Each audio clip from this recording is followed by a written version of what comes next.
దేవుడికి మహిమ కలుగును గాక. కూడి వచ్చిన అందరికీ వందనాలు. సామెతలు 14వ అధ్యాయం 1వ వచనం నుంచి ధ్యానించుకుందాం. అందరు వాక్యం చదువుతున్నారా? తప్పనిసరిగా వాక్యం చదవాలి. వాక్యం చదవకపోతే మనం దేవుని చిత్తాన్ని నెరవేర్చలేము. దాని ప్రకారంగా జీవించాలనే ఆశ మనకి కలగాలి అని అంటే వాక్యం మనం చదవాలి. ఎంతగా వాక్యం చదువుతూ ఉంటే అంతగా దాని ప్రకారంగా జీవించాలనే ఆశ కలిగి దేవుడి కృపని అంతగా మనం ఆశ్రయిస్తాం. అంతేనండి. ఆశపడే ప్రాణాన్ని దేవుడు తృప్తిపరుస్తాడు అన్నమాట. దేవుడికి మహిమ కలుగును గాక. 14వ అధ్యాయం 1వ వచనంలో ఎంతమంది వాక్యం అర్థం లాంటిది, అది నేను సరి చేసుకోవాల్సింది చూపించినప్పుడు సరి చేసుకోవటానికి ఇష్టంగా ఉన్నాను అనే వాళ్ళు చేయొద్దండి. దేవుడికి మహిమ కలుగును గాక. వాక్యము దేవుని యొక్క మాట. అవునా?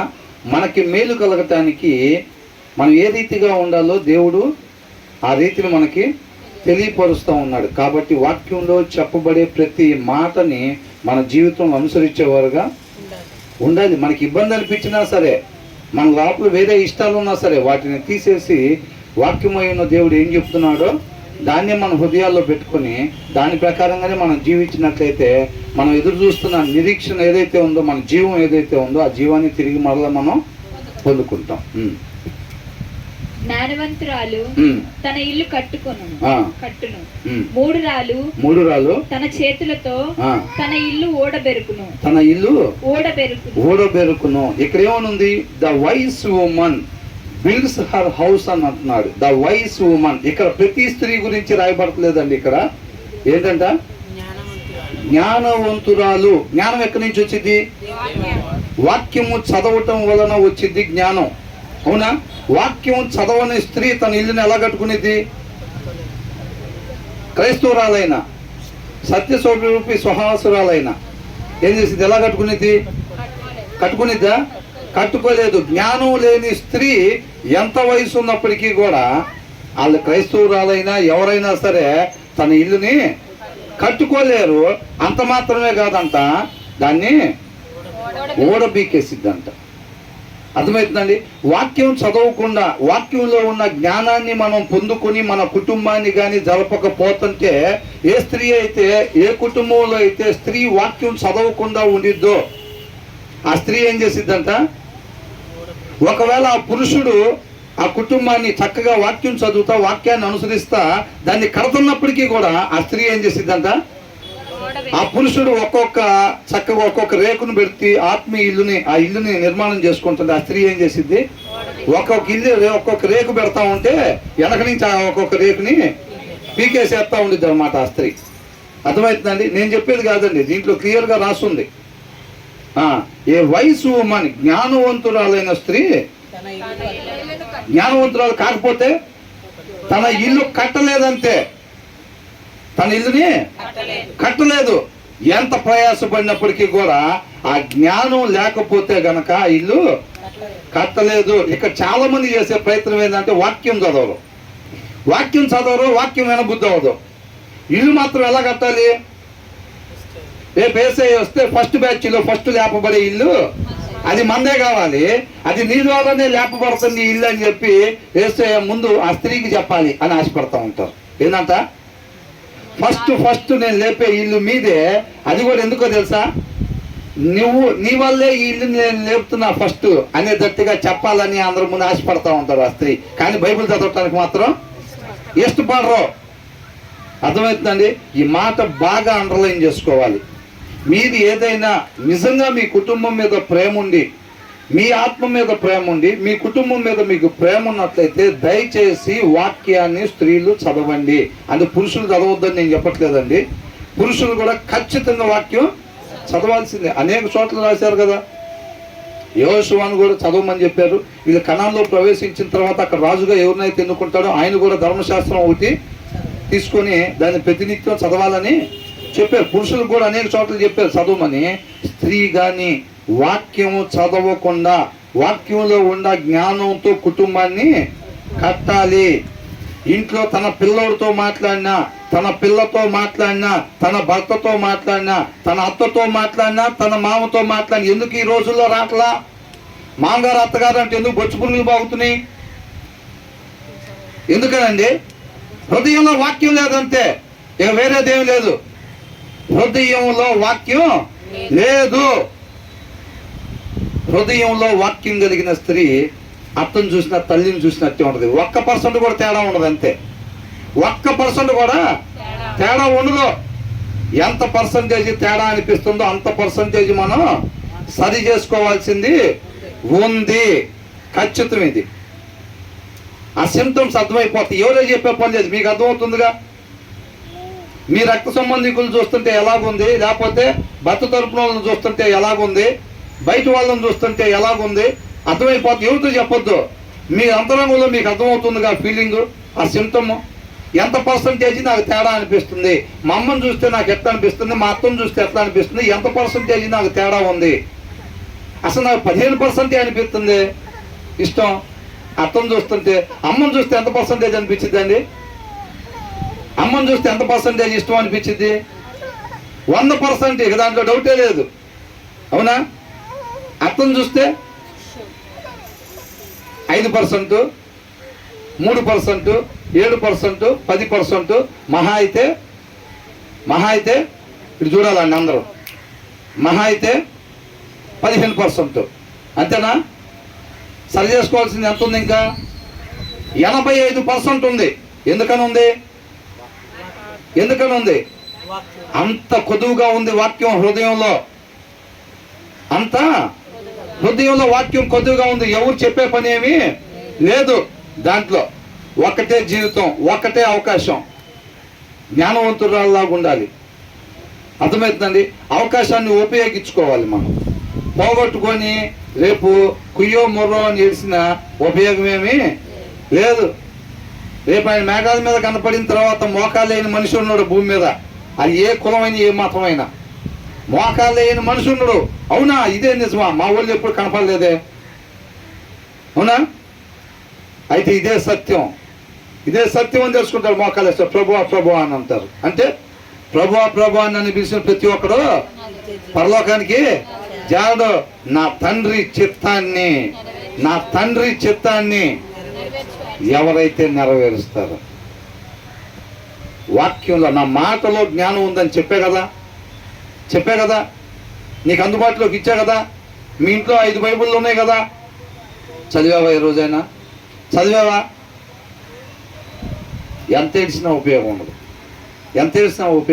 అవకాశాన్ని సద్వినియోగం చేసుకోవాలి. వాళ్ళు తెలియగల వాళ్ళంటే పిచ్చోళ్ళు కాదు. బైబిల్ తీసి చదువుతున్న పిచ్చిది టైం వేస్ట్ చేసుకుంటుంది. పిచ్చిదిగా లోకానికి పిచ్చోళ్ళలాగానే కనపడతాం మనం. అర్థమవుతుందా?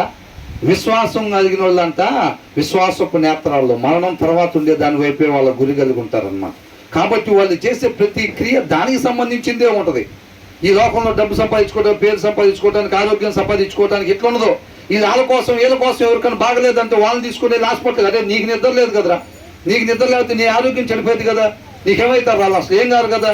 ఏదో ఇంటి వెనకాల 2 ఇళ్ళు అవతల వాళ్ళకి బాగలేదంటే అర్ధరాత్రి 11, 12 పోయి వాళ్ళ హాస్పిటల్లో పెట్టి 3 గంటల దాకా నువ్వు అక్కడ ఎందుకున్నావురా? ఏంటంట? మన ఆరోగ్యం కాపాడుకొని జాగ్రత్తగా ఉంటానికి కాదు. ఇక్కడ ఆరోగ్యంగా పెడితే ఏంటంట? నిత్య జీవానికి వెళ్తారా? వెళ్ళరు. దేవుడు ఏం చెప్తున్నాడు? నిన్ను వల్లే నీ పొరుగు వాడిని. నీకు బాగోపోతే, నీ 11 బాగలేదండి, ఎక్కడో నొప్పి వచ్చింది, నువ్వు ఆటో పిలిచి తీసుకెళ్లే పరిస్థితి నీకు లేదు. నువ్వేం కోరుకుంటావు? ఎవరన్నా వచ్చి చూసి, ఎవరన్నా ఏదన్నా బండి మాట్లాడి కొద్దిగా తీసుకుని వెళ్ళి, నాకు కొద్దిగా ఆరోగ్యం బాగైంది అక్కడ నా పక్కన కూర్చుంటే చక్కగా ఏం కాదులేమ్మా, ఏం కాదులే, దేవుడు తోడుకుంటాడు అంటే ఎలా ఉండిద్ది అనుకుంటామా లేదా? నాకైతే మాత్రం అట్లా ఉండదు అనుకుంటాం. అదే వేరే వాళ్ళకి జరిగినప్పుడు మన పిల్లోడు వెళ్ళాడు అనుకోండి, 11 వెళ్ళి రాత్రి 3 గంటల దాకా హాస్పిటల్లో ఉండి వాళ్ళ బాగోగులు చూసి వస్తే బుద్ధి లేవునారా? ఎందుకు పోయేవరా నువ్వు? నీ ఆరోగ్యం ఏమైపోయిందిరా? అవునా? వాళ్ళందరూ ఎక్కడికి పోయారు? వాళ్ళందరూ ఎక్కడికి పోయారు? వాళ్ళు లేక కాదురా, వాళ్ళు తెలియగల వాళ్ళరా, వాళ్ళ ఆరోగ్యాలు కాపాడుకుంటున్నారు. తెలివి తక్కువ కాబట్టి నువ్వు పోయి హాస్పిటల్లో. ఎవరు తెలివి తక్కువ వాళ్ళు? ఉన్న ఒక్కటే అవకాశం, ఆయన మాట ప్రకారంగా జీవిస్తున్నారు. ఈ లోకానికి పిచ్చోళ్ళలాగా ఎర్రోళ్ళలాగా కనపడతాం, కనపని అని. ఏసైనా కూడా అంతే అనుకున్నారు, పిచ్చోడు ఎర్రోడు అనుకున్నారు. అవునా? మనం కూడా అట్లా అనుకుంటున్నారంటే మన కరెక్ట్ దారిలోనే వెళ్తున్నామని అర్థం.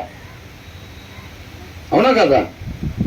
మేలు చేసి ఒకరికి మేలు చేసి నిందలు అనుభవించడానికే మనం పిలువబడ్డామని రాస్తుంది వాక్యంలో. ఒకరికి మేలు చేస్తాం, వాళ్ళు అపార్థం చేసుకుంటారు. ఎక్కడో పడిపోతే ఎవరన్నా తీసుకొచ్చామనుకో, అమ్మో తీసుకొచ్చారా, జోబులో డబ్బులు ఉన్నాయో లేదు చూసుకున్నాము, తీసుకొచ్చిందంటే ఆయన తీసుకొచ్చాడంటే జోబులో డబ్బులు ఉన్నాయో లేదు. ఎక్కడో రోడ్డు మీద పడిపోయిన ఇంటికి తీసుకొస్తానంటే జోబులో డబ్బులు ఉన్నాయో లేదు చూసుకో, ఆయన తీసుకొచ్చాడంటే అది తీసుకున్నాడేమో. అది నిందలో మనం మేలు చేద్దాం అనుకున్నాం, వాళ్ళు ఏం చేస్తారు, నిందలు వేస్తారు, డబ్బులు తీసేయడం చూసుకో అనుకుంటూ ఉంటారు. అయినా ఏం పర్వాలేదు, మనం అలాంటిది ఎదుర్కొన్నామంటే నేను కరెక్ట్ దారిలోనే వెళ్తున్నాను అని అర్థం అనమాట. సంతోషంగా అంతరంగంలో సంతోషంగా ఎగిరి గంతులేయాలి ఆత్మ. అర్థమవుతుందా? ఆయన కృప లేకుండా ఒకరికి సహాయం చేసే అవకాశం దేవుడు ఇవ్వడో ఆశపడతా ఉండాలన్నమాట. నాకు నేను గిన్నె నిండా వేసుకొని తినాలనేది కాదు ఆశపడాల్సింది. ఏం చేయాలంట, ఇతరులకి పెట్టాలి. నేను పని చేసుకుని వచ్చి ఒక ఇద్దరికి ముగ్గురికి ఒక భోజనం పెడితే వారానికి ఎంత బాగుండిద్దా, దానికోసం ఆశపడుతుంటే ఆశపడే ప్రాణాన్ని దేవుడు తృప్తిపరుస్తాడు. ఒక ముగ్గురికి భోజనం పెట్టే అవకాశం దేవుడు మనకి ఇస్తాడు. ఆ సమృద్ధిని దేవుడు ఇస్తాడు. ఆ అవసరతలు ఎవరైతే ఉన్నారో వాళ్ళని మన ముందుకి తీసుకొస్తాడు అన్న. ఆ కృపను బట్టి ఆయన పరిచర్లో వాడుకుంటాడు. రేపు ఆయనతో పాటు యుగయుగాలు ఉంచుకుంటాడు అన్నమాట. అర్థమవుతుందండి? కాబట్టి వాక్యం అర్థం లాంటిది. మన లోపల వేరే ఇష్టాలు ఉన్నా సరే వాటిని తీసేసుకొని పూర్తిగా దేవుడు సృష్టికర్త ఏదైతే చెప్తున్నాడో దాని ప్రకారంగా సృష్టి అయి ఉన్న మనం చెయ్యాలి. అలా చేసినట్టయితే మనం ఏం చేస్తామంట, ఆయన మాటని అనుసరించటంలో జ్ఞానం ఉండిద్ది, వివేకం ఉండిద్ది. అదేనా చెప్తున్నారు. జస్ట్ విని వదిలిపెట్టేయటం కాదు, 10 సార్లు దాన్ని చదివినా వచ్చేది కాదు, దాన్ని అనుసరించాలి. అర్థమవుతుందండి?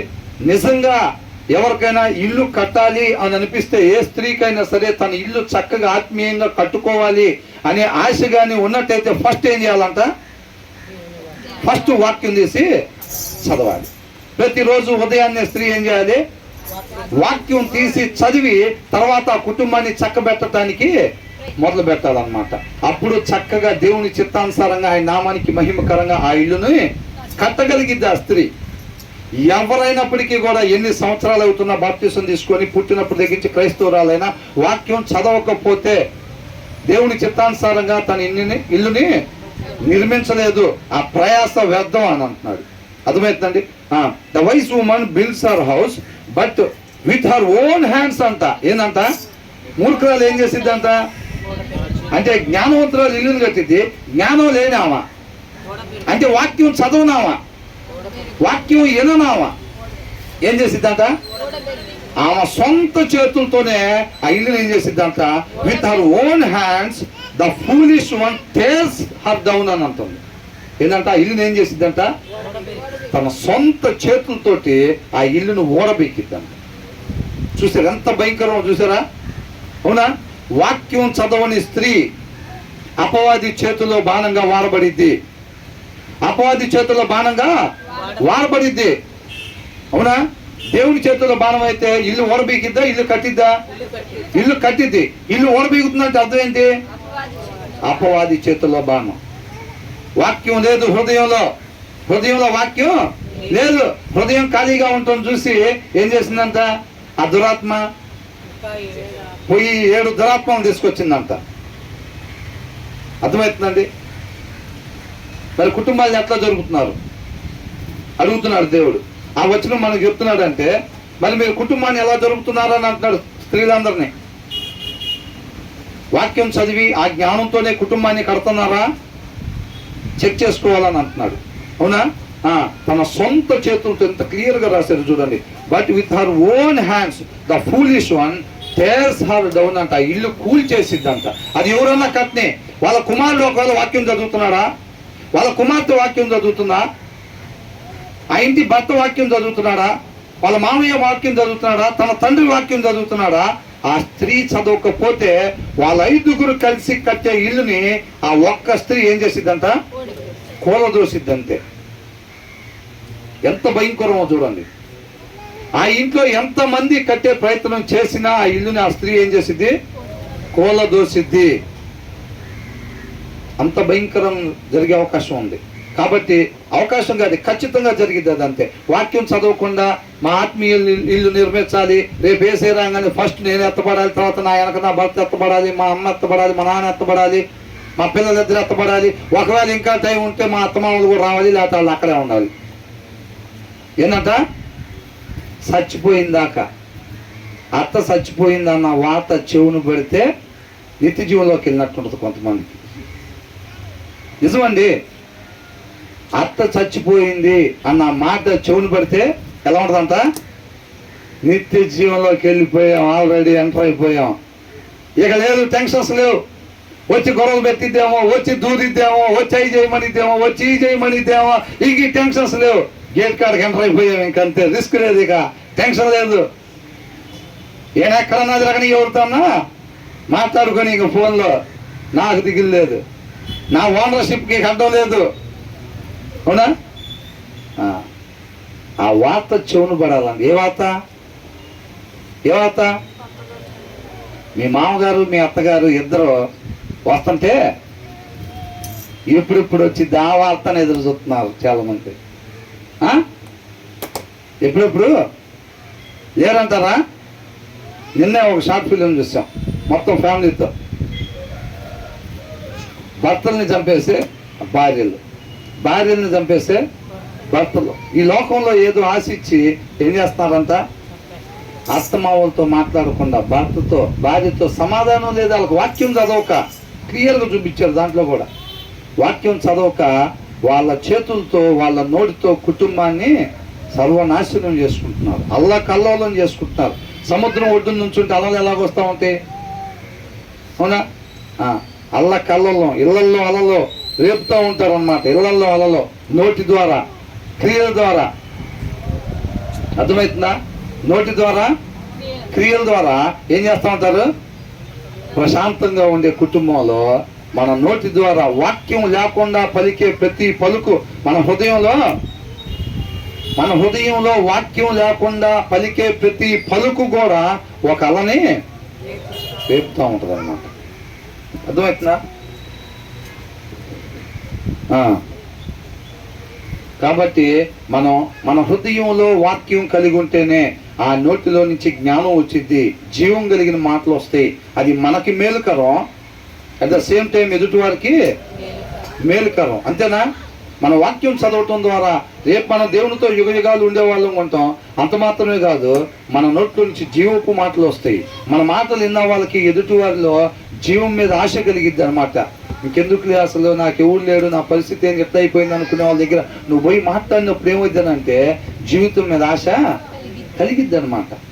అలా ఎదుటి వాళ్ళకి కూడా మేలు కలిగిద్ది, అట్ ద సేమ్ టైం మనకు కూడా మేలు కలిగిద్ది. అలాంటి మాటలు మనం మాట్లాడాలి అని అంటే ఏం చేయాలి?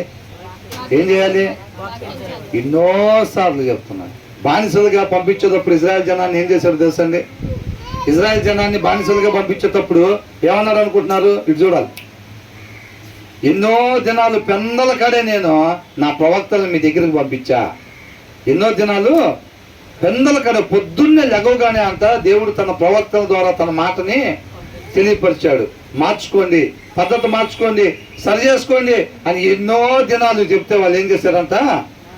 లెక్క చేయలేదంట. సృష్టి అయ్యిండు కూడా సృష్టికర్త యొక్క మాటను వినటానికి ఆశ లేదు. ధ్యాసటి పెట్టాలని అడుగుతా నేను. ఏం చెప్తున్నాను అనేది అవునా? ఏంటంట? మనం సృష్టి అయ్యుండి సృష్టికర్త యొక్క మాటను వినటానికి ఆసక్తి రావట్లేదా? అంతకన్నా దౌర్భాగ్యం ఇంకొకటి లేదు. అవునా కాదండి? సృష్టి ఎలా ఉండాలి? ఎనీ టైం సృష్టికర్త ఏం మాట్లాడతారో. ఇప్పుడు బంటులు ఎలా ఉంటారు? రాజుగారు ఎవరక్కడ అనగానే ఇద్దరు ముచ్చట్లు చెప్పుకుంటా ఉంటారా? ఎవరక్కడ మిమ్మల్ని పిలుస్తున్నాను అన్నా కానీ ఇంకా ముచ్చట్లు ఏమైంది రా, దాని తర్వాత ఏమైందని అనుకుంటారా?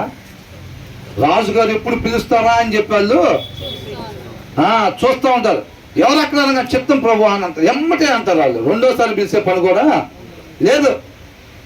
మన సృష్టి అయి ఉన్న మనం ఏం చేయాలంట? సృష్టికర్త యొక్క మాట కోసం అంట ఎదురు చూస్తూ ఉండాలి. ఎనీ టైం మీరు చూడాలి.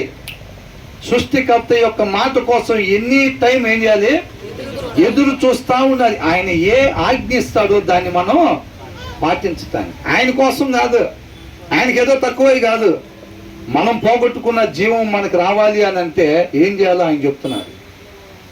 కాబట్టి మన మేలు కోసం ఆయన ఏం ఆజ్ఞిస్తాడా అని చెప్పి ఎనీ టైము ఎదురు చూస్తూ ఉన్నారు. చాలా మందికి ఇది దేవుడి మాట, మా సృష్టికర్త మాట మాకు తెలుసు, ఇది నాకు జీవాన్ని తీసుకురావడానికి ఏమేం చేయాలో అది దీంట్లో రాస్తుంది నాకు తెలుసు, అయినా దాన్ని తీసుకెళ్ళి అలమరలో పెట్టు. పండక్కి తుడుస్తుంటే బూజు దులుపుతుంటే బైబిల్ కనపడుతుంది, మమ్మీ ఏంటి ఇది కూడా తుడవాలా, తుడురా మర్చిపోయా దాన్ని కూడా తుడు. ఏంటంట ఆ బైబిల్ పట్టిన బూజు తుడు, అది కూడా ఇంట్లో ఒక వస్తువేగా. అలాంటి స్థితిలోకి ఎన్ని రోజులు అవుతుందో, ఎన్ని దినాలు అవుతుందో అసలు బైబిల్ తీసి శ్రద్ధగా కూర్చొని చదివి సృష్టికర్త యొక్క మాటని ఆలకించి ఆయన కృపను బట్టి మనకి ఇచ్చిన ప్రతి క్షణం ఆయన ఏం చేయమని చెప్తున్నాడు ఆలకించి దాని ప్రకారంగా మాత్రమే ఆ క్షణాన్ని ఉపయోగించాలని ఆశపడి ఎంతకాలం అవుతుంది? ఆశ అంతా ఇంకేమి లేవు ఇంట్లో. ఎప్పుడెప్పుడు తీసుకొచ్చి పెట్టాలి ఫ్రిడ్జ్ అక్కడ, ఎప్పుడెప్పుడు తీసుకొచ్చి పెట్టాలి బీరువా అక్కడ, ఎప్పుడెప్పుడు తీసుకొచ్చి పెట్టాలి బండి అక్కడ, ఎప్పుడెప్పుడు కొనాలి కొత్త చీరలు, ఎప్పుడెప్పుడు వేస్తానో ఆ నగ మెల్లో. ఏంటంట ఆశ నిద్రలో కూడా ఎప్పుడెప్పుడు ఏ రోజు భర్త ఇదిగో నీకు తీసుకొచ్చి ఈ నెక్లెస్ తీసుకొచ్చాను ఏ రోజు చెబుతాడు? ఆశ అంతా దాని మీద ఉందేమో. అది కొంతకాలం మెరిసిన తర్వాత మనతో పాటు మట్టిలో పడుకునిద్ది అంతే, ఏమీ చేయలేదు. అది అర్థమవుతుందండి. గుణం అనే అలంకారం కలిగి ఉండాలంట స్త్రీ, అది ఇష్టం అంట. పూర్వీక స్త్రీలు అలాగే ఉండేవాళ్ళంట. అంత క్లియర్గా రాసి పెట్టినా కానీ మనం ఏం చేస్తాం? వాక్యం చదవమో, ఆలయం చూడగానే పళ్ళు కొరుకుతాం, భర్త తాలూకా చూడగానే ఏమైతే పళ్ళు కొరుకుతామంతే. అలాగుండిద్ది. అదే మన తల్లిదండ్రుల తాలూకా వాళ్ళని చూస్తే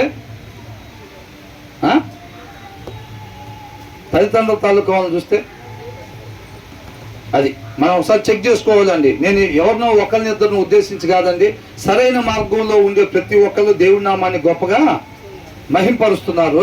సరైన మార్గంలో లేని వాళ్ళు ఏం చేయాలంట? వాక్యం అర్థం లాంటిది కాబట్టి దానికి సరి చేసుకోవాలి, లోబడాలి, దేవుని మాటకి లోబడాలి. వాక్యం ఏమని ఉంది? బ్రదర్ ఏంటి అట్లా చెప్తున్నారు? కొద్దిగా సున్నితంగా చక్కగా సబృద్దుకున్నట్టుగా చెప్పచ్చు కదా. వాక్యం అంటున్నారు ఒకళ్ళని హెచ్చరించుకొనొచ్చు అని. హెచ్చరిక ఎలా ఇస్తారు? బంగారం జాతిరత్నం అంటారా? బంగారం జాతిరత్నం నాన్న వద్దురా చేయకూడదురా అంటారా? పిల్లల్ని హెచ్చరించేటప్పుడు ఏమంటారు? ఇంకొకసారి కానీ చేసినట్టు చూశానా అని అంటారు. అది హెచ్చరిక అంతే, అవునా? కాబట్టి వాక్యంలో ఏమనుంది? ఒకరినొకరు హెచ్చరించుకోవచ్చు అని ఉందన్నమాట. అదే అంటున్నాడు. జ్ఞానవంతురాలు అని అంట తన ఇల్లు కట్టుకునిద్దా? ప్రతి స్త్రీ ఇల్లు కట్టుకునిద్దా? ప్రతి స్త్రీ ఆ జ్ఞానాన్ని పొందుకొని, వాక్యం చదివి ఆ జ్ఞానాన్ని పొందుకొని ఇల్లు కట్టుకోవాలి అని దేవుడు చెప్తున్నాడు. జ్ఞానం లేకపోతే పాస్టర్ గారి భార్య అయినా, బిషప్ గారి భార్య అయినా, ఒకవేళ బిషప్ గారి అయినా సరే ఇల్లు కట్టందుగా ఏం చేసిద్దంట? ఆ ఇంట్లో ఎవరన్నా కడతంటే ఆ ఇల్లుని ఏం చేసిద్ది? కట్టిన తోడ బిగుతూ ఉండిద్ది అనమాట. గట్టి పరిచర్యలు నడుస్తూ ఉంటుంది. ఎవరి పరిచర్య? అపవాది పరిచర్యలో గట్టిగా నడుస్తూ ఉండిద్ది. అర్థమవుతుందండి? ఎప్పుడు దాకా వాక్యం తీసి చదివిందాక. భర్త ఒక రేకు పెడుతుంటే భార్య ఇంకొక రేకు పెట్టి, అది ఇల్లు కట్టడం అంటే. వాక్యం బైబుల్ తీని కుటుంబాల్లో చీకటే ఉండేది. సృష్టికర్త యొక్క మాటని, ఆ మాటలో జీవం ఉంటుంది, వెలుగు ఉంటుంది. ఆ వెలుగుతో మనం నింపబడాలి. అనేక మందికి ఆ వెలుగుని ప్రకాశింపజేయాలన్నమాట. అది మనం ఈ లోకానికి వెలుగు అంటే, అవునా? తర్వాత ఏమంటున్నారు? Whoever fears the Lord అని అంటున్నాడు. ఏంటంట? ఎవరైతే దేవుని యందు భయభక్తులు కలిగి ఉంటారో వాళ్ళు నడవాల్సిన త్రోవలో నడుస్తారు అని అంటున్నారు. అర్థమవుతుందండి? దేవుని యందు భయభక్తులు కలిగి ఉంటాం అంటే ఏంది? ఆయన చేయమన్నది చేయటం, ఆయన వద్దు అన్నది చేయకుండా ఉండటం. అలా ఎవరైతే చేస్తూ ఉంటారో చక్కగా వెళ్ళాల్సిన మార్గంలో వాళ్ళు వెళ్తా ఉంటారు. ఎక్కడికి వెళ్ళాల్సిన మార్గం అంటే జీవం కలిగిన మార్గంలోకి వెళ్తా ఉంటారు. అర్థమవుతుందండి?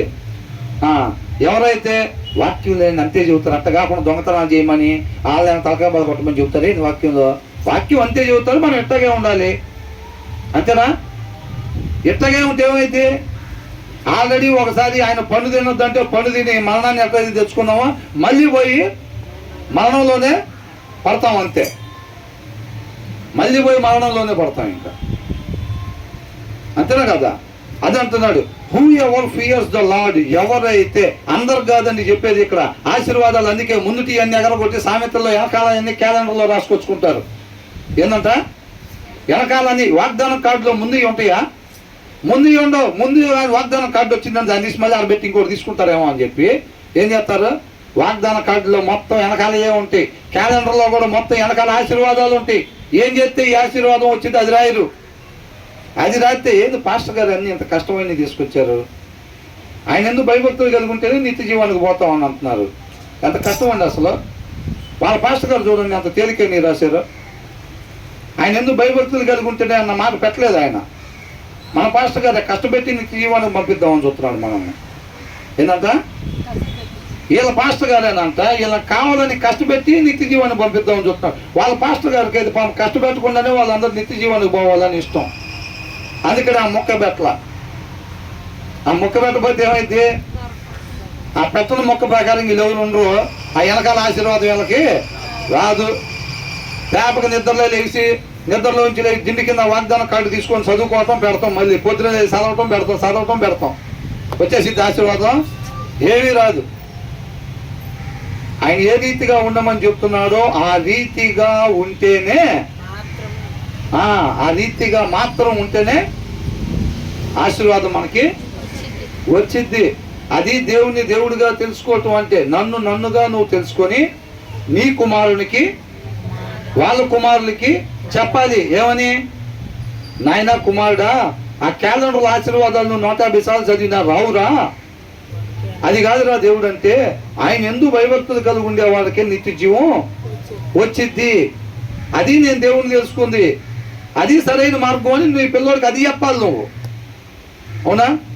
నన్నుగా నువ్వు తెలుసుకొని నీ కుమారుడికి అది చెప్పాలి నువ్వు. క్యాలెండర్లో చదువుకోరా, వాగ్దానాలు చదువుకో, ప్రామిస్ కార్డుల్లో చదువుకోరా. అవునా? బైబిల్ ఒక్కసారి ఎగ్జామ్స్కి వెళ్ళేటప్పుడు ఒక్కసారి ఇట్లా తీసి ఒక వచనం ఏదో ఒకటి చూసుకొని చదివి ఈసరికి రాకపోతే మళ్ళీ మూసేసి మళ్ళీ తీసి చదివితే ఏమైంది? అట్లా మాట్లాడతాడు దేవుడు. అట్లా మాట్లాడతాడు. చాలామంది తెలియక అట్లా అనుకుంటూ ఉంటారు. అర్థమవుతుందండి? ఆయిల్లు, కర్చీఫ్లు, కార్డులు వీటి కాదు, ఆయనగా తెలుసుకోవాలి. పుదీనా కొత్తిమీరలో దశంభాగాలు తీసంట ఆయన చెప్పిన పని చేయడం వదిలిపెట్టారంట. జీలకర్రలో పుదీనలో కూడా కూరలు ఎంత ఎత్తామా, ఇంత పసుపు అయిన పోతేనంట అమ్మో దీంట్లో దశంభాగం తీయాలని చెప్పి దాంట్లో దశంభాగం తీసంట ఆయన చెప్పింది చేయటం వదిలిపెట్టారంట. ఏమన్నాడు? అపవాది సంతానమా అంటున్నాడు దేవుడు. లేదు మా తండ్రి అబ్రహాం అంటున్నాడు. అబ్రహాం మీ తండ్రి అయితే ఆయన చేసిన క్రియలు మీలో ఉండేవి.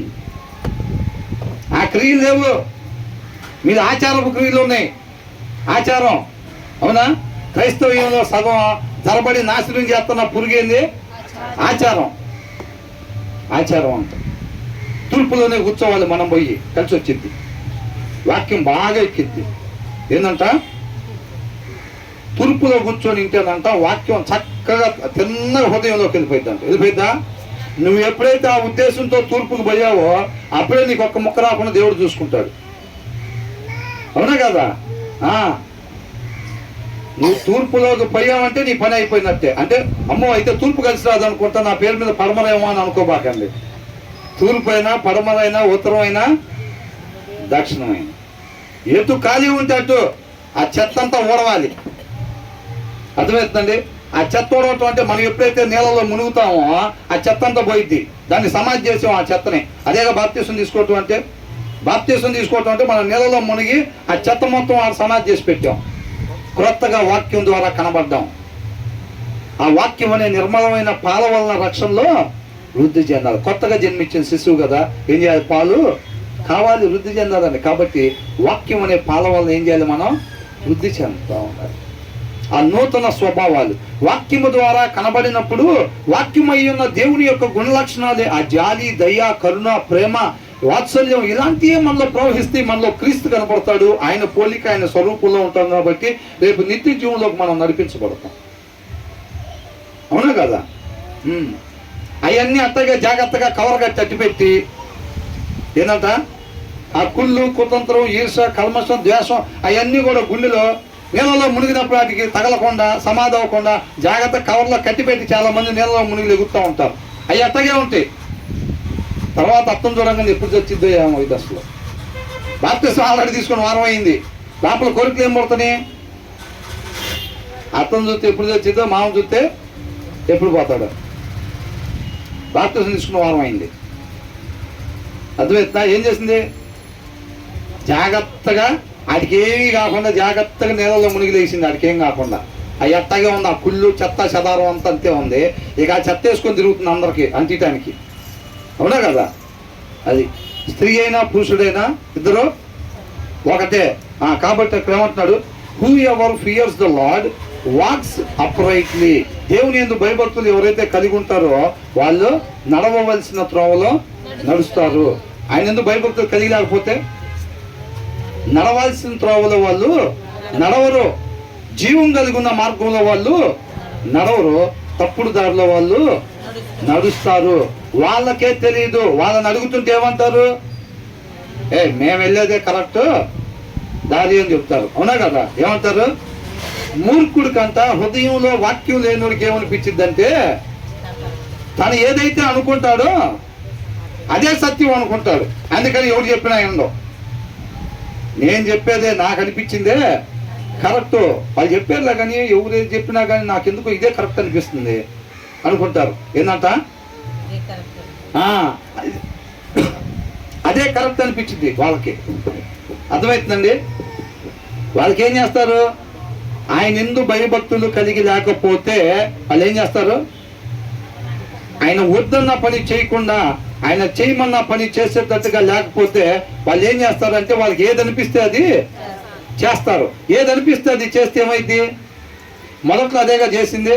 పండు తిందామనిపించింది, ఏం చేశారు? తినేశారు అంతే. వాళ్ళకి ఏది అనిపిస్తే అది చేశారు. అలా చేస్తే ఏమైపోతారు?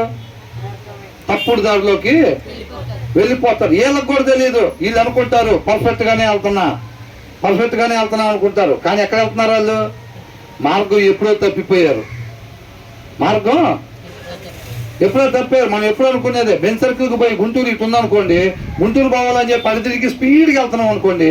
ఎంత స్పీడ్ పోతే గుంటూరు వచ్చింది? ఎంత స్పీడ్ పోయినా గుంటూరు రాదు.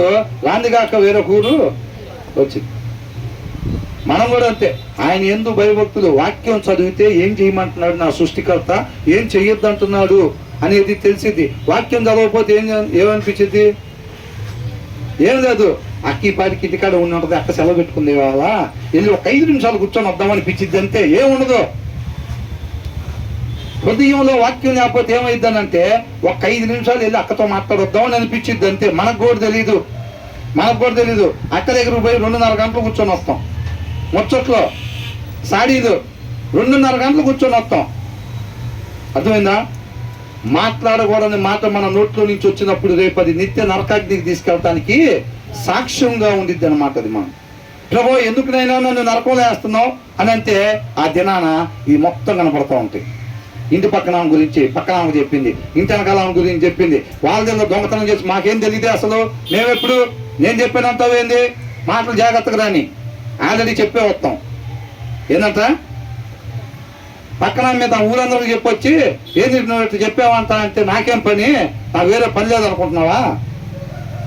మాటలు జాగ్రత్తగా రాని అని చెప్పి బెదిరిస్తాం వాళ్ళని. అవునా కదా? అట్లాంటి మాటలు మనం అనుకుంటాం మన కర్తవ్యంలోనే వెళ్తున్నాము అని అనుకుంటాం. మనకి తెలియదు.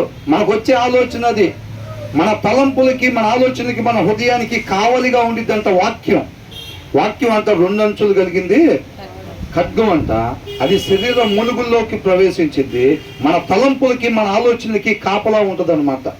దేవుని చిత్తాన్ని మాత్రమే నెరవేర్చాలి అనే ఒక ఆలోచనలు రావాలంటే హృదయంలో వాక్యం ఉండాలని ఉంది.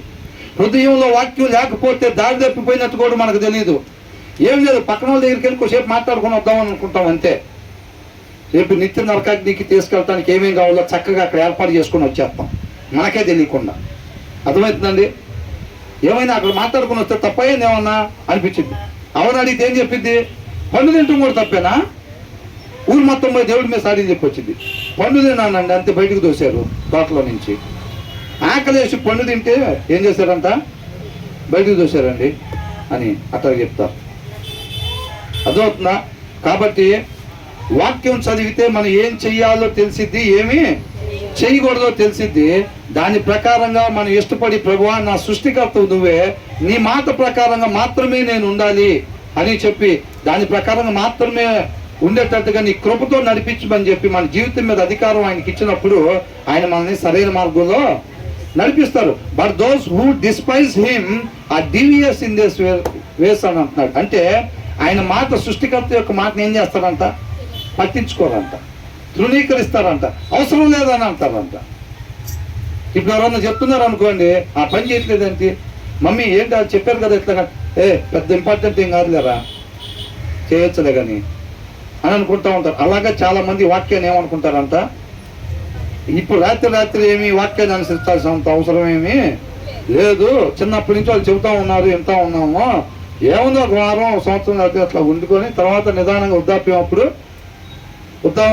మనం ఏదో బయట తిరగలేము కాబట్టి మనకి ఇంట్లో తోడుకి ఇదే ఉంటుంది. ఇంకా ఏంటంట, బయట తిరగగలిగినప్పుడేమో మన ఇష్టం, మన ఇష్టాలన్నీ నెరవేర్చుకొని మొత్తం ఇట్లాగా. ఇక బయట తిరగలేమమ్మా అనుకున్నప్పుడు ఆరోగ్యం సహకరించబోతుంటే ఏంటంట, భార్య కూడా పొద్దుగుగా ఉంటుందా పక్కన, భర్త కూడా పొద్దుగుగా ఉంటాడా? ఇక అప్పుడు ఇది ఒకటి తెచ్చుకుంటారు, ఇక చిన్నగా ఇది ఒకటి తెచ్చుకొని, కళ్ళజోడు ఒకటి కొనిరా నాయన అని చెప్పి అబ్బాయిని అడిగి కళ్ళజోడు ఒకటి కొనిపెట్టుకొని చిన్నగా ఇక చదవటం మొదలు పెడతారు. ఏమీ చేయలేని టైంలో ఏంటంట, ఏమీ చేయలేరు. ఒకరికి ఒక సెంటర్కి పోయి ఒక ప్లేట్ ఇడ్లీ ఇప్పిలేరు అవసరంలో ఉన్న వాళ్ళకి, అవునా? ఒకరికి ఒక మాట సహాయం చేయలేరు. వాళ్ళ నామకు బాగలేదంట అంటే పోయి కొద్దిగా ఓదార్చలేరు. ఏం కాదులేమ్మా, ఏం కాదులే, దేవుడు చూస్తున్నాడు, అన్నీ సరి చేస్తాడు అనే ఒక మాట పలకలేరు. వాళ్ళ ఇంటికి పోయి ఆ టైంలో వస్తారు వాక్యం దగ్గరికి. పోయి ఒకరికి సహాయం చేయలేరు, ఒకరికి పోయి ఒక మాట ఓదార్పు చేయలేరు, ఏమీ చేయలేరు. ఇక అప్పుడు కూడా తప్పని పరిస్థితుల్లో పట్టుకోవటమే. ఇది సృష్టికర్త అంటే మాట అంటే అంత ప్రాముఖ్యమైంది వాళ్ళ జీవితాల్లో, ఎక్కడో అడుగున, అవునా? చెక్ చేసుకోవాలి ఒకసారి మనం ఎలాగున్నాము. తర్వాత ఏమంటున్నారు, ఫూల్స్ మౌత్ అని అంటున్నాడు. దాని తర్వాత వచ్చింది ఏముందంట, మూడుల నోట ఏముందంట, మూడులు అంటే ఎవరు? ఎక్కడెవరన్నా మూడులు ఉన్నారా? మూడులు కానోళ్ళు చేయొత్తండి, మూడులు కానోళ్ళు చేయొత్తండి, మూడులు కానోళ్ళు చేయొత్తండి.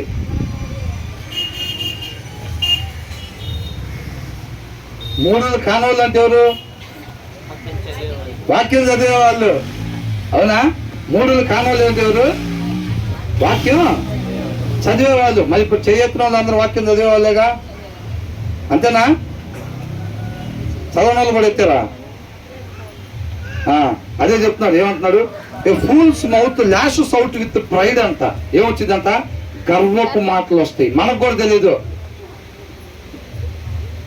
మనకు కూడా తెలియదు. ఏం చేస్తాం, గర్వపు మాటలు వస్తాయి అన్నమాట. ఏందమ్మా నువ్వు అనే మాట అంటే, నేనేమన్నా కరెక్ట్గానే అన్నాగా, కరెక్ట్గానే మాట్లాడేగా, నేనేమన్నాను అసలు, అవును ఏందమ్మా అత్తన్నావంట అని అంటే ఏం చెప్పింది, నేనేమన్నాను అసలు, నేనేమన్నాను, ఏది పిలువుదాన్ని అని అంటారు. ఏంటంట, ఏది పిలువుదాన్ని అంటే అమ్మగారు హృదయంలో సమృద్ధి వాక్యం చక్కగా ఏంటంట, ఏది పిలువుదాన్ని పిలువు బయటికి అని అంటారు. ఏం మాట్లాడానంత నేను, అవును నువ్వు ఇద్దరు ఉంచుకున్నావు కాబట్టి అదే చెప్పా. ఏం పలికిందంట, అదే పలికిందంట, అవునా కదా? కాబట్టి ఏముందంట, మూడుల నోట గర్వపు మాటలు వస్తాయి అంట. మన నోట్లో నుంచి గర్వపు మాటలు రాకుండా ఉండాలి, మనకి గర్వం రాకుండా ఉండాలంటే మనం ఏం చేయాలి, మూర్ఖురాల్లాగా మనం ఉండకూడదు, అవునా? మూర్ఖురాల్లాగా ఉండకూడదు అంటే వాక్యం చదవాలి. వాక్యం చదివినప్పుడు ఆ జ్ఞానం వివేకం కలిగి ఉంటాం. ఆ జ్ఞాన వివేకాలు లేని వాళ్ళు ఏ రంగు చీర కట్టుకొచ్చినా, ఎంత పద్ధతిగా కూర్చున్నా, ఎంతసేపు కూర్చున్నా వాళ్ళ పేరేంటి? మూర్ఖురాలు, మూర్ఖుడు. ఏంటంట? వాళ్ళ జ్ఞాన వివేకాలు ఎవరి దగ్గర అయితే ఉండవో, వాక్యం ఎవరైతే చదవరో వాళ్ళు ఎవరంట? మూర్ఖుడు. వాక్యం చదవకుండా ఎవరైనా వస్తుంటే ఏమనాలి? జెంట్స్ వస్తున్నారు అనుకోండి, ఏమండి మూర్ఖుడు గారు ఇక్కడ కూర్చోండి అనాలి. నేను అనేది కాదు, దాంట్లో ఉన్నది క్లియర్గా. అవునా? మూర్ఖురాలు నోట అంటే ఏమొచ్చిందంట? గర్వపు మాటలు వస్తాయి. అవునా? మూర్ఖురాలు గారు ఇట్లండి ఇక్కడ కూర్చోండి అని చెప్పాలి. అంతేనా కదా? ఒప్పుకున్నా ఒప్పుకోపోయినా అంతే. ఎవరైనా ఇప్పుడు చెప్పే నేనైనా వాక్యం చదవట్లేదు అనుకోండి, నేను వచ్చేటప్పుడు అంతే పిలవాలి. ఎవరైనా అంతే, మనం ఒప్పుకోపోయినా అంతే. వాక్యం చదవకుండా ఉండి నేను మూర్ఖుని కాదు మూర్ఖుని కాదు అని మనం 100 సార్లు అనుకున్నా సరే మనం ఎవరంట? మూర్ఖులమే. జ్ఞానం లేని వాళ్ళం, వివేకం లేని వాళ్ళం. అది లేకపోతే మనం జీవనం దగ్గరికి పోలేము. మనం జీవనం దగ్గరికి నడిపించాలంటే ఆ జ్ఞానం వివేకమే నడిపిస్తాయి. అందుకనే ఇది మనకు పంపించారు. అవునా? అదే చెప్తున్నారు. A fool's mouth lashes out with pride but the lips of the wise. జ్ఞానవంతురాలు పెదవు మీద ఏముంటుందంట? ప్రొటెక్ట్ దెమ్, తనని కాపాడిద్ది అంటారు. నిత్య జీవానికి వెళ్ళేటట్టుగా రక్షించిద్ది. జ్ఞానవంతురాలు నోరు తెరిచినప్పుడు ఏది పడితే అది మాట్లాడదు. జ్ఞానవంతుడు నోరు తెరిచినప్పుడు ఏది పడితే అది మాట్లాడదు. మన లోపల ఏదైతే ఉంటుందో బయటికి జర్సన్ ఇటు నుంచి వస్తుంది. సౌండ్ ఎటు వస్తుంది అని చూస్తున్నావా? ఇటు నుంచి వస్తుంది. ఏంటంట? జ్ఞానవంతుడు లేదా జ్ఞానవంతురాలు నోరు తెలిసినప్పుడు ఏమొచ్చిందంట? జ్ఞానపు మాటలు వస్తాయి. ఆ మాటలంతా తనని అతన్ని రక్షించిద్ది. రేపు నిత్య నరకాగ్నికి పోకుండా ఏం చేసిద్దంట? తన ఆత్మను రక్షించిద్ది, తన ఆత్మను భద్రపరిచిద్ది, ప్రొటెక్ట్ చేసిద్ది అని రాస్తుంది ఇక్కడ. అర్థమవుతుందండి? But the lips of the wise, జ్ఞానం కలిగిన వాళ్ళు పెదాలనంట ఏం చేస్తాయి? వారిని కాపాడుతాయి అంట. రేపు తీర్పు దినాన నిలబడినప్పుడు ఏంటంట? వాక్యం ఎవరైతే చదువుతారో, ఏది చేయమని చెప్తున్నాడో దేవుడు అది మాత్రమే చేసేవారు ఉంటారు. చూసారా? ఏది చేయాలి ఏది చేయకూడదని తెలియాలంటే వాక్యం, సృష్టికర్త యొక్క మాటను ఆలకించాలి. సృష్టికర్త యొక్క మాటని చదివినప్పుడు ఏమవుతుందంటే ఆయన ఏం చేయమంటున్నాడో మనమే పోయి అది కనుక్కోవాలి. ప్రభువా ఏం చేయమంటావు, ఏం చేయొద్దంటావు అని అడుగుతున్నట్టు వాక్యం దగ్గరికి. ప్రతి క్షణం కూడా మన సజీవులుగా ఉన్న ప్రతి క్షణం మనం చేయాల్సిన పని ఏంటంటే వాక్యం తీసి, నా సృష్టికర్త ఏం చేయమంటావు, ఏం చెయ్యొద్దంటావు, నీకే మార్గం తెలుసు, నువ్వే మార్గం. జీవానికి ఎవరంట మార్గం? నువ్వే మార్గం. కాబట్టి మార్గం తెలిసిన వాడివి. నేను ఎక్కడ కాలు పెట్టాలి, ఎక్కడ కాలు పెట్టకూడదు నాకు తెలియపరచు ప్రభువా. నేను పోగొట్టుకున్న జీవం దగ్గరికి నేను వెళ్ళాలంటే ఎక్కడ కాలు పెట్టాలి, ఎక్కడ కాలు పెట్టకూడదు నాకు చెప్తా ఉంటే దాని ప్రకారంగా నేను కనుక్కొని అక్కడక్కడ కాలు పెట్టి మరణాన్ని దాటి నిత్య జీవంలోకి నేను ప్రవేశిస్తాను. ఆ భయం ఉండాలి మనకి. ఏడబడితే ఆ కాలు పెట్టి ఏమన్నా నడుచుకుంటూ పోవటమే, దారమ్మడి పడిపోతా ఉంటే అదే వచ్చింది జీవం అని. వచ్చిద్దా? దారమ్మడి పడిపోతే ఏ దారిని పోయా వచ్చిద్దా జీవం? రాదు. వెళ్ళాల్సిన దారిలో పోతేనే జీవం వచ్చింది. ఆ దారి ఏంటంట? సృష్టికర్త మాట. ఆ మాట ప్రకారంగా ఆయన ఏం చేయమంటున్నాడు అది చేసుకుంటా. ప్రతి దినాన తీసి ప్రభువా ఈ దినం ఏం చేయమంటావు, దాని ప్రకారంగా చూసుకొని ఏది చేయాలి ఏం చేయకూడదు చూసుకొని దాని ప్రకారంగా చేయమన్నది మాత్రమే మనం చేసుకుంటూ పోతే రేపు రోజు మనల్ని కాపాడేది అదేనంట. జ్ఞానవంతులు నోట నుంచి వచ్చే మాట ఏదైతే జ్ఞానం ఉంటుందో అదే మనల్ని కాపాడిద్దంట రేపు రోజున. అర్థమైందా? వాక్యం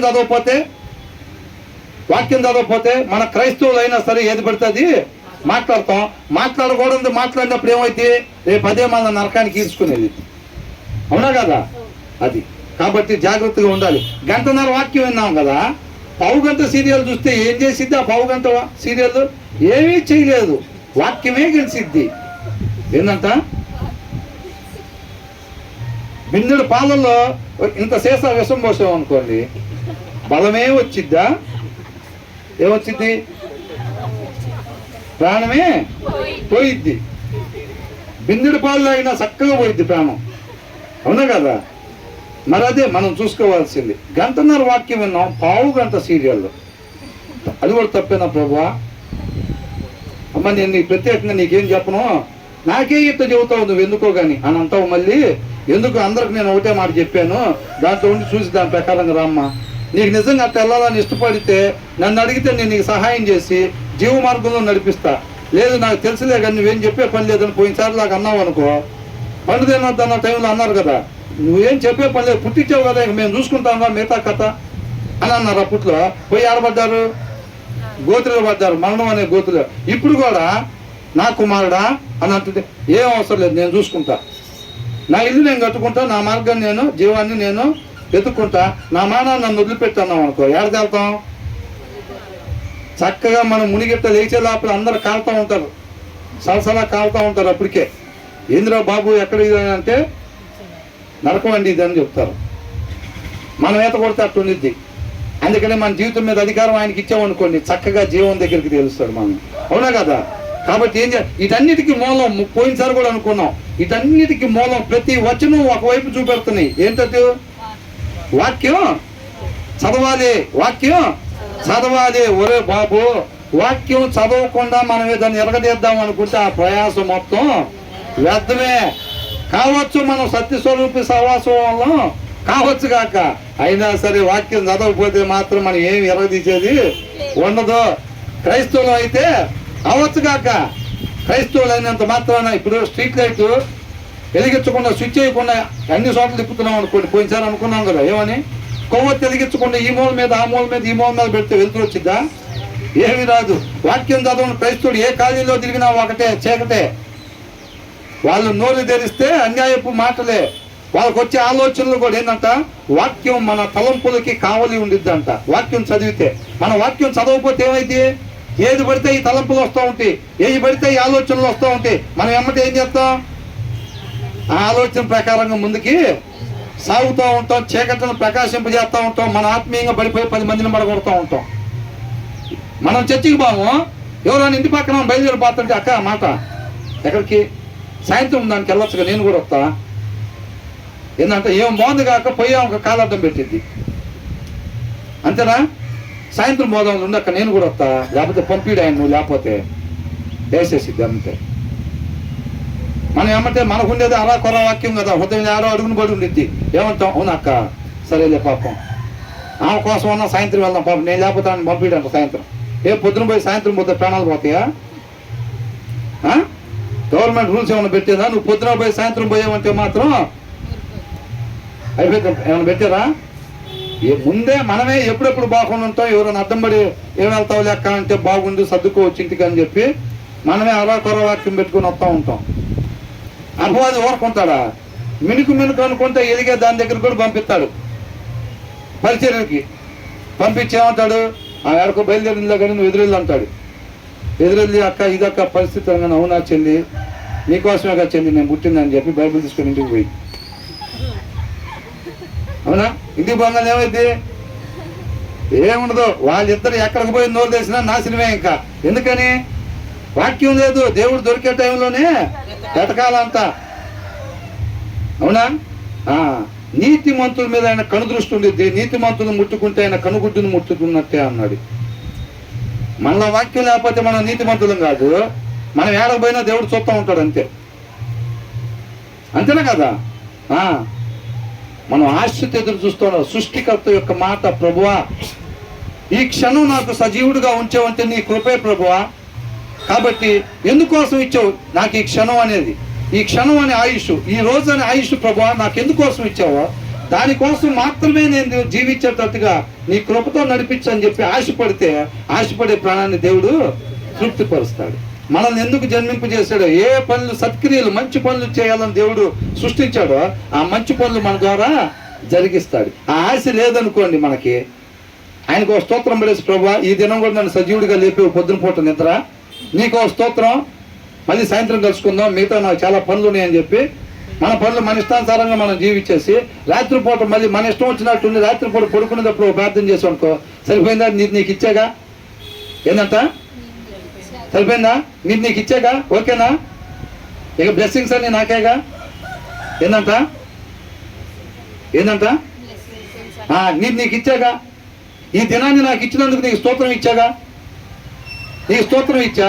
లాస్ట్లో ఈ దినం మొత్తం కూడా నాకు యాక్సిడెంట్లు గ్యాస్ కాడ వంట చేసేటప్పుడు గ్యాస్ సిలిండర్లు బేలకుండా ఇదంతా కాపాడేవు కాబట్టి సాయంత్రం పూట కూడా స్తోత్రం, పొద్దున స్తోత్రం, సాయంత్రం స్తోత్రం. నీకు ఇచ్చా ఆశీర్వాదం మొత్తం కూడా కుమ్మరిచ్చిన నా మీద. అదే నా భక్తి. అది చాలా మంది ఆదివారం చర్చికి పోతే వచ్చేసి ఇక బింది తీసుకొని దేవుడు రెడీగా ఉంటాడు. చర్చి లోపలికి ఎవడు అడుగు పెట్టగానే వాడి మీద గుమ్మరెత్తాడు ఇక ఆశీర్వాదాలు అన్నీ. చాలా మంది భ్రమలో బతుకుతూ ఉంటారు. ఇక్కడికి వచ్చేందుకు ఇక్కడ ఏం చేస్తూ ఉంటారు?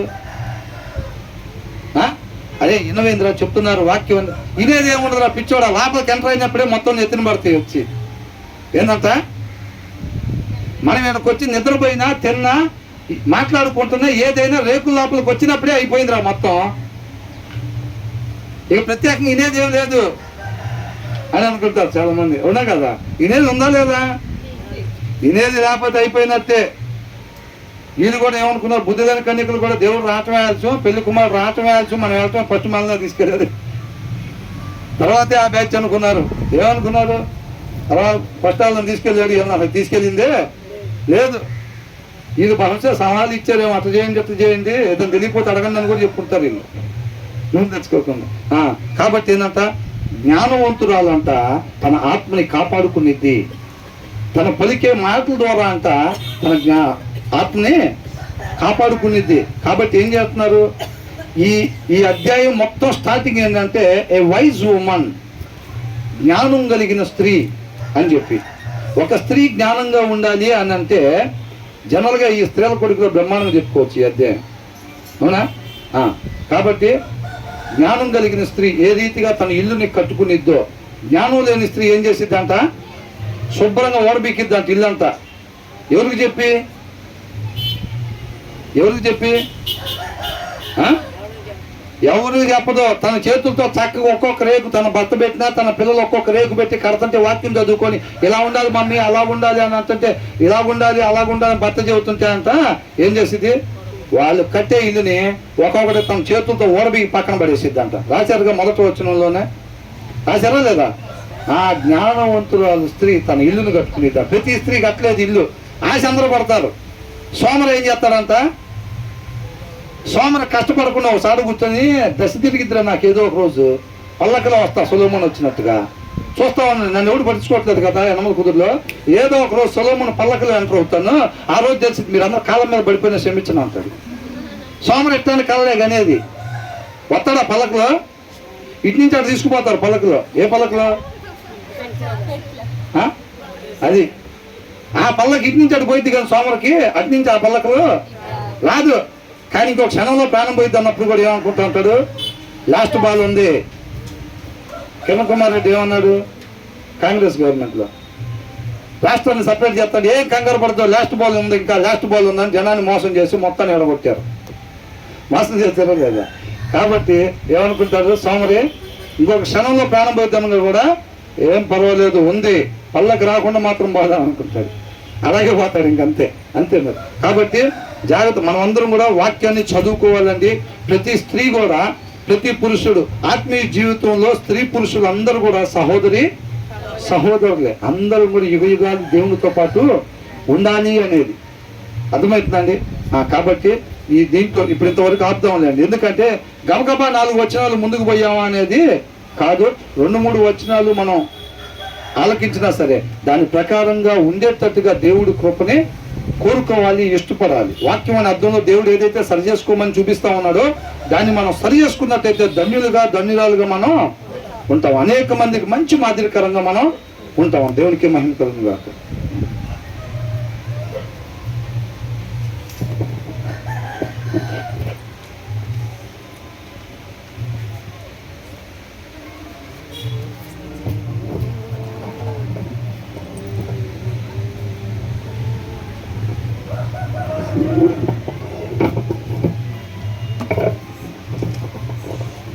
దేవునికి స్తోత్రం. హల్లెలూయా. అర్థమైన వాళ్ళందరికీ హల్లెలూయా. క్రీస్తుకి మహిమ.